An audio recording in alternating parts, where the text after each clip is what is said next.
Hannah Nieves of the HN Haus Podcast, and I'm so excited because I have my dear friend Kelsey Ogletree of Pitchcraft here. Thank you so much for being here. Thank you for having me, Hannah. I feel like our days have gone by. I mean, like 4.5 years ago since I first met you. And I feel like the first time, I feel like it was Instagram when I commented on your Instagram post. Yeah, almost like 5 years ago.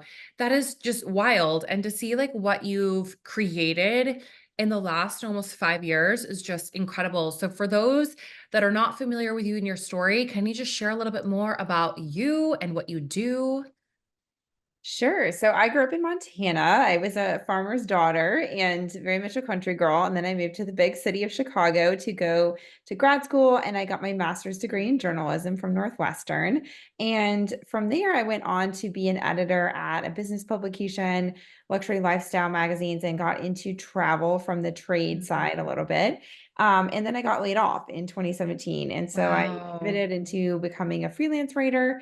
I really, was unsure about that career path for me, but it ended up being amazing. I was able to build a really successful six-figure business as a writer, and that really Mhm. grew through the pandemic. And then I decided to launch these kind of like Zoom meetups between publicists and freelance writers. And at the time, no one was really in that space. I had launched a newsletter when I was a writer, really talking about building relationships between those two sides of media. And that was kind of a novel concept back then. We didn't have Substack back at that time.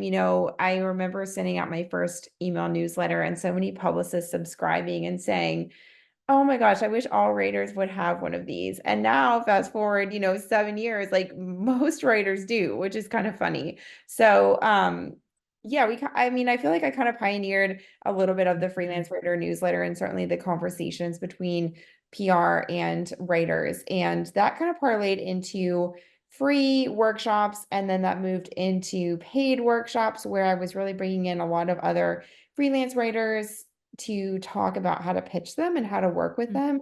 And that was resulting in a lot of success between publicists, like better able to pitch these writers to really get their client stories told in the press. And that kind of snowballed into this thing where all of our workshops were selling out. And I thought, okay, we really need to create like an ongoing community around this rather than just these one-off events. And so in 2021, I developed a membership platform called Pitchcraft.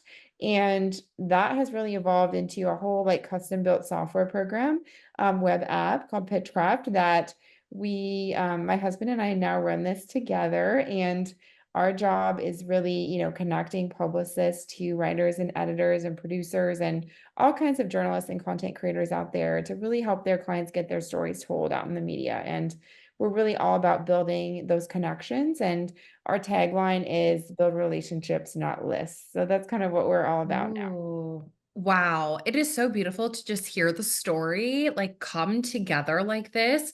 And every time I see your name, I always think of the word connections. And it's just so beautiful just from coming from the PR world where it really is so transactional. That industry is very transactional in the way that they do business and run their businesses, work with clients and things like that. And it's really beautiful to see how Pitchcraft is really pioneering this new, just even like mindset around how other publicists and PR agencies can work together. And I want to kick off with talking about connections and your network because I talk a lot about that as well. Like your network is your net worth, and it's really just connecting with the right people, but it's building the right relationships, right? Authentic relationships. And I feel like you do such a beautiful job at that. So, any advice for people that might be listening into this podcast that are just really wanting to expand their network? Any tips on just building really good relationships? Well, one thing that is kind of coming up on hearing you ask that question, Hannah, is just what to do when you are in a situation where you're meeting someone new or you're in a networking situation. And I think our natural tendency is to go into those kind of experiences thinking like, what can I get out of this? Or what do I need? But you really need to flip your mindset and say like, how can I help others through this Yes. experience? And one approach I take whenever I'm talking with someone new is who do I know that I can connect you with after we talk that could help you in your business? So I Mm, love asking people, what help do you need it right now? Or like what connections are you looking to make and how can I help facilitate that for you? And that doesn't look like me, doing something for you or like me being the person that you need to connect with mhm, necessarily. It's me being like that liaison between you and like someone who will help you to, take that next step in your business or, connect with this journalist for the client. So that's really a great approach I think to take is like not what someone can do for you, but what can you do for them through a connection that you have. And that really is something that mhm, to me makes those connections really memorable. And they're going to remember if that connection that you made for them leads them to something greater, like they're going to come back to you and be so grateful. And mhm. that will only, be more fruitful for you in the long run too. Ooh, that is so beautiful and so spot on too. What are your thoughts on, when you're building and fostering these connections and just relationships with people, do you like have any, touch points throughout the year where you're, connecting with those people like in your network? Do you make an intentional approach to do that? Or is it very like organic in terms of like follow-ups or just catching up and like things like that? That's a good question. I think it's pretty organic, but there are, certain people that I love to watch them kind of as rising stars and be supportive of their Mhm. journey from the beginning. And, one thing that always sticks out to me is how can you be a cheerleader for the people who are just starting out, right? Like everybody Yeah. wants to be best friends with the editor in chief of this or the top producer at whatever show. But, you know, can you build those relationships from the beginning and really be Mhm. authentic in your approach to that and really support that person throughout their journey. And I think we all remember too the people who have done that Yeah. with us. And I will never forget the publicist who believed in me in my very early days as a freelance writer, invited me on trips, like would grant me the option to do Mhm. these amazing experiences that then enabled me to grow and have my bylines in these top national publications. So I Mhm. think it's really just coming from a place of authenticity and always thinking about how you can add value to that person and not being Mhm. self-serving in your outreach to them. Wow. I love that you said that too, because you can tell like within 2 seconds when someone's doing outreach or connecting with you, and it's a very like self-serving, way versus a hi, I'm just thinking about you. I just want to connect. Like, how are you doing? Mhm. Versus I'm looking to get something from you. So I love this. And I want to talk a little bit about Pitchcraft here because I love the organic flow of okay, going from freelance writer to starting Pitchcraft. Was there like a tipping point when your identity had to shift from, writer into journalist, a writer into tech startup? Like, what was a tipping point where you're like, okay, I'm actually going to leave this behind and really start and scale this venture? Like, what was that experience like for you? Yes, it was kind of interesting because there were a couple of things that forced my hand a little bit there that I wasn't expecting. And one of them was becoming a mother. And I had my son, my first baby in April 2023. And I remember putting on my out of office for like 4 weeks, thinking, oh, I'll be back in the game. I'll be traveling. I'll be writing. I'll be pitching. And it didn't happen that way. I had lost my kind of drive to be so like such a top producer in terms of writing, and I just kind of needed some time to recalibrate and really figure out what I wanted to Mhm, do and where my passions were. And so I kind of took some more time off from writing than I expected. And then when I came back, I was sort of full on in the pitchcraft space because I really was just doing a lot of time reflecting and feeling like my role was more about being a connector and facilitating relationships rather than being one of those journalists that PR was pitching. And so that's mhm, been a really big shift for all of my friends in PR who I've known for, the past decade to really kind of reshape my identity to them as that rather than someone that they could pitch. mhm. Um, and I was really nervous to do it at first, to be honest with you. And one thing I know you were aware of this, but I had this idea to put on an autoresponder on my freelance writer email that I was transitioning away from writing and like full in on Pitchcraft. And I know it sounds silly, but I was so scared to put that on. And I mean, I literally had anxiety for like several days after I Oh. did it.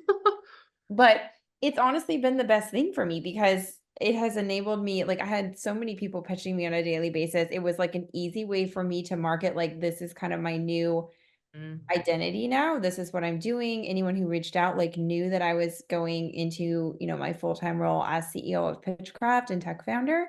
And I think a lot of things have shifted over there. And I'm happy to say that, like, about a year after I did that, I feel like I am seen more as a tech founder now, and I do still have that credibility as a writer because that's part of my experience. But just because I shifted into this primary role of tech founder doesn't mean that I lost my credibility that I had built as mhm, a writer. And I think that's what I was really scared of, um but it didn't happen that way. And so I'm just mhm. really thankful for kind of my personal evolution over the past year because anytime you're trying to reshape your identity for yourself or for others, I think it's a really Mhm. challenging transition and one you have to spend a lot of time in reflection about to just really see like what reflects the new you. And that's okay to shed those layers and become someone new and leave that past version behind. I love this, and I wasn't expecting to go here, but as you were talking about motherhood and, like, identity and shifts, like, how has it been, birthing a human and then also birthing, like, a tech startup, around the same time here? How has entering motherhood, like, helped the growth also of Pitchcraft? Because I feel like even for me giving birth to Esme, I feel like I have become a whole new woman, and, like, the way that I approach business is so different. The way that I approach my time, like, who I am, like, have you had any reflections on, like, the impact of, like, motherhood and your company? Yes, I think as I've stepped into this role of motherhood and realized the need for harmony between working Mhm, and, your personal life and family, I've really started to integrate more professional development and kind of guidance for our Pitchcraft community around that too. And so mm, we've brought in a lot of conversations about workflow and things that you can shed that you're not passionate about, but someone else on your mhm, team can do them and really stepping into what you're really good at, working with clients that you really enjoy and whose values you share. And I think that things are kind of really aligning on that front where this is the life that I'm trying to live and build. And that's kind of manifesting in the Pitchcraft lifestyle that we market in a way to our members because at the end of the day, like Pitchcraft isn't just a tool, it's almost a lifestyle. And I know that sounds maybe a little out there, but there's a certain method to pitching journalists and building relationships that we teach in Pitchcraft that isn't for everyone. You're kind of this mhm, mindset or you're not. And I'm not necessarily here to convince you that our way is better, even though I think it is more mhm, fulfilling. It's sort of like a journey of discovery that people have to find on their own. And I think what's been really neat to see is that we have had some members come in who are skeptical of our approach to taking the relationships focus and focusing on people first rather than who and what they write for and about. And they've converted after being in our membership. And I think that's really a testament to the power of shifting your mindset. And so mhm. I think that's a roundabout way to answer your Yeah, question. But yes, yeah, there's just I been so love much it. evolution between, the motherhood journey and running this as a leader. And certainly one that I haven't made, have not been perfect in. Like we all are making so many Mhm, mistakes and learning from them and overcoming a lot of challenges. But I think every day we're just like getting one step closer to kind of mhm. this lifestyle that we really want to embody and, build a community around as well.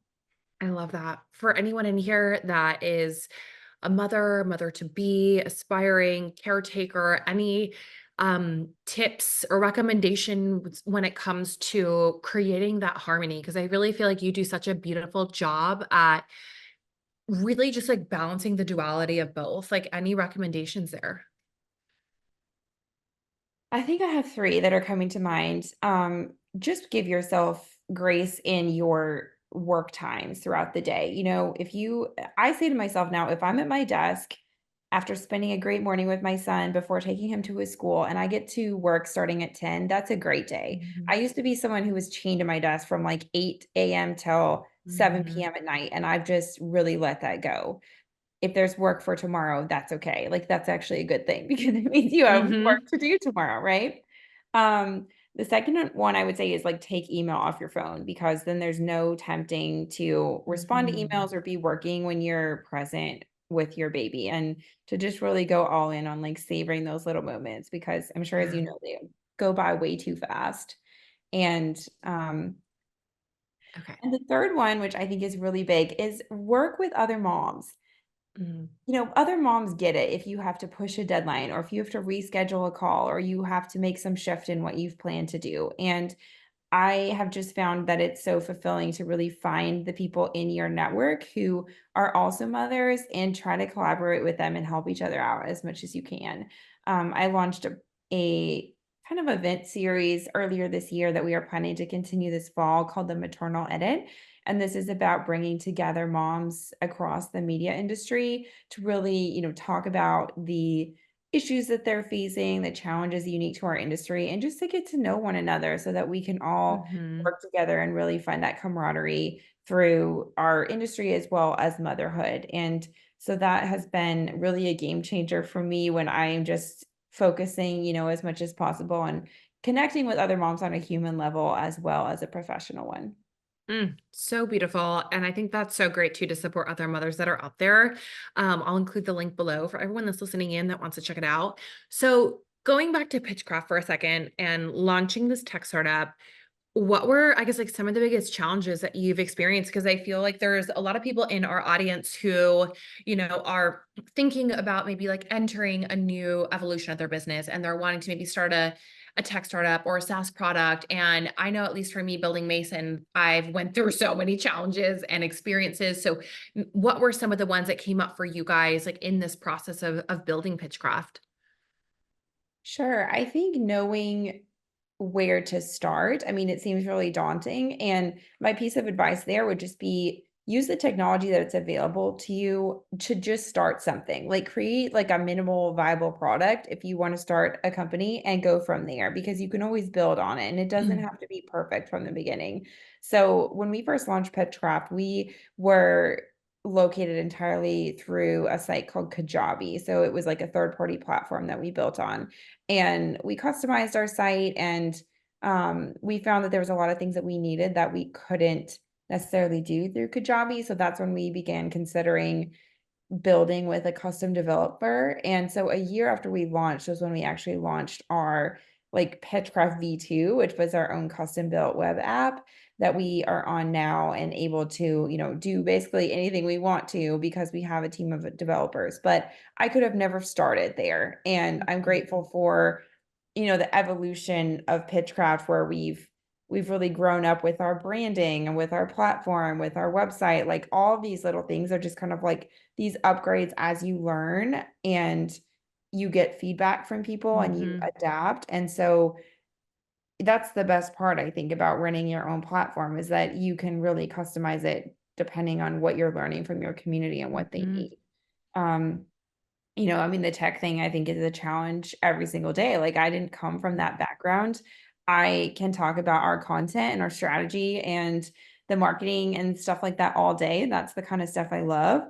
The tech part, the back end, even the terminology is still really difficult for me. And you would probably laugh at the things I Google as I'm in conversations with our development team to like understand what they're saying. But Mhm. I'm just trying to learn as I go. And I know that I'm the first to admit that I don't know everything about this. And I will just stop them sometimes and be like, can you explain what this actually means or like the implications of doing this? Because I don't know. And so Mhm. I, even as CEO of this company, like I am still learning and asking so many questions and also just connecting with others to learn about like how they're doing things or how they overcame challenges. And that really comes with expanding my network in a different way because previously my network has been all journalists and public relations professionals. And with this, I'm really trying to connect with a lot of other founders and women in tech and really be part of new audiences because they say like if I kind of liked this analogy saying like if you're the smartest person in the room, you need to get Mhm. out of that room and go somewhere where you have other Mhm. things to learn. And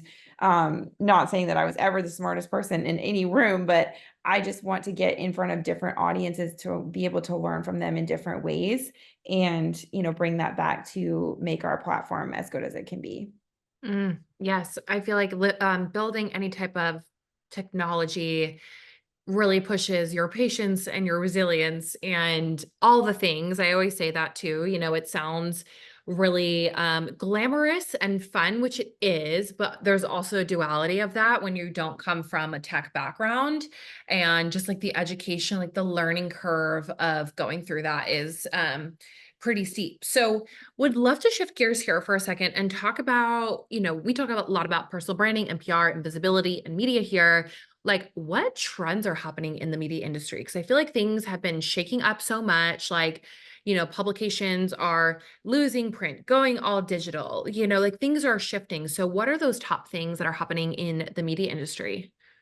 Sure. Man, I could talk about this topic all day, Hannah. Mhm. Mm.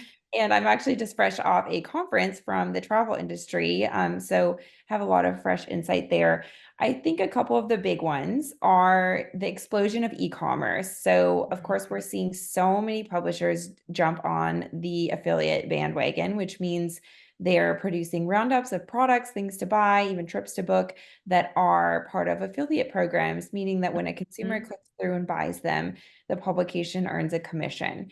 And we are seeing this being adopted by everyone from, USA Today to NBC to even Wall Street Journal in the past few years. And it's really influencing a lot of decisions and a lot of the content we see on site. So I think it will be interesting to watch that space and see how much the balance of, revenue for these publications is driven through these consumer e-commerce stories versus ad revenue and kind of where that is going. I know that strategy is shifting a lot internally for a lot of publications right now. Mm. I think another big one is just, of course, with any industry, the advent of AI and how that's going to impact publishing. I know a lot of writers are concerned about how, ChatGPT will impact their roles as, not only writers for publications, but writers for content sites. So say like an interior designer has a blog, maybe they used to use writers to write their blog, but now they're turning to AI to analyze all their project notes and write blogs without, the role of a writer. One big development that we've had recently is we're seeing some lawsuits slash partnerships come around the concept of licensing content from these major publishers to be used in ChatGPT. So we just saw a big partnership between Dotdash Meredith and OpenAI that enables them to essentially like give content from Dotdash Meredith's websites in responses on ChatGPT. And a lot of publishers and, destinations and things like that that are mentioned in those articles are happy about it. The publisher is certainly profiting from this, but journalists on the flip side are kind of getting the short end of the stick here because this means their content is being more widely distributed, but their rates are not increasing. They're not being compensated for that. They're not being asked for permission to share their stories. They're having Mm. to sign over all their rights to their content as soon as they submit it. Wow. So I feel like that's a really big topic now as well. And then the third one I'll mention is I think just the intense need to diversify your media outreach. Like it's not just about pitching writers and editors. Like we are seeing, content creators, TikTok influencers, podcasts, so many different types of broadcasts, YouTube creators. Like, I think there used to be this great divide in between like, oh, influencer marketing and then public relations or media relations. And to me, that's all one and the same now. Like, I think we're seeing content creators really step up their strategy. A lot of them are amazing storytellers. And there's a lot of opportunity there to connect with those people through things that are going viral on their channels. Um, Mhm. and also like complement that with more traditional pitching to print editors, to freelance writers for digital publications, to all of that. But I think that PR is really needing to like up their skill set in terms of being able to have connections and understand the landscape in all of those areas to continue to drive the goals forward for their clients. Mm. That is so good, and it's so interesting that you say that too, because I think my mind must have been, like, years ahead when we had our PR agency because I always umbrellaed print media, podcasting, TV creator or influencer marketing actually like under one umbrella at the time too, because it's all different traffic sources at this point, for whether it's a service or a product, but I think they're all equally as powerful depending on how you use them. So I love that. And it's interesting to see how AI is playing a role in the media industry because, I mean, as you know, it's impacting so many different types of industries. So it's interesting to see how people are using it and how these like big media companies are using it as well. So before we close here, I'd love to know like what is next for you? Like where are you taking Pitchcraft and yeah, fill us in. Well, we are really excited for the launch of our new website. We really wanted to, put together an online presence that really reflects our relationships mindset. And I think our new site really accomplishes that. Coming up, we are just integrating a lot more tools within our platform for our members to really streamline their jobs. Our goal is to help people work as little as possible so that they can spend more time doing what they love and being with their family. And also Mhm. enjoying the work they do, right? And so if we can save them hours of research time, if we can save them, the trouble of having to set up all these phone calls with different creators and journalists that they're trying to reach, if we can bring them intelligence on the latest happenings and the latest publications that are coming out and where people are going. I mean, we really just are wanting to continue to improve our product to really put them on the cutting edge of everything that's happening in media. And one thing I like to say is that, through being part of our membership, like we want you to feel that you can have a of the minute conversation with your client, with your colleagues, with journalists, with anyone out there about what is happening in the media industry. And I like to think that, anyone that is from our Pitchcraft community for, more than just a couple months, like would have been able to answer your question about what's happening in media the same way that I did, or like Mhm. offer even more insight because we just really want to equip them with that knowledge and resources to do their jobs like easier and better Mhm. and smarter. So Love lots that. of exciting things coming down the line. And we also have some exciting new things we're going to be rolling out soon that incorporate more journalists' participation. And we already have an amazing network of writers, editors, producers, podcasters, all of that that are kind of part of our platform on a passive level. But we have some big changes coming there soon that I don't want to talk about too much yet, but it's going to be really a game changer, I think. Woo! So exciting. So where can people find you, connect with you? Sure. So joinpitchcraft.com is our website, and you can see inside our platform there and also book a quick demo of our platform. My husband and I do all of the walkthroughs, so you will get us directly and really get a personal consultation to see if our platform could be a good fit for your position. And I'm also on Instagram at Join Pitchcraft or at KB Ogletree is my personal. And I'm also really active on LinkedIn at Kelsey Ogletree, and I publish a newsletter there just packed with valuable insights from the PR space. And I like to think we share a lot of our best content there for free. So would love for you to follow along there. Amazing. Well, thank you so much for being here. And if you guys like this episode, please share it. Please tag us so we can connect with you afterwards. And I'll make sure that I drop everything in the show notes for everyone. And I'll see you on the next episode.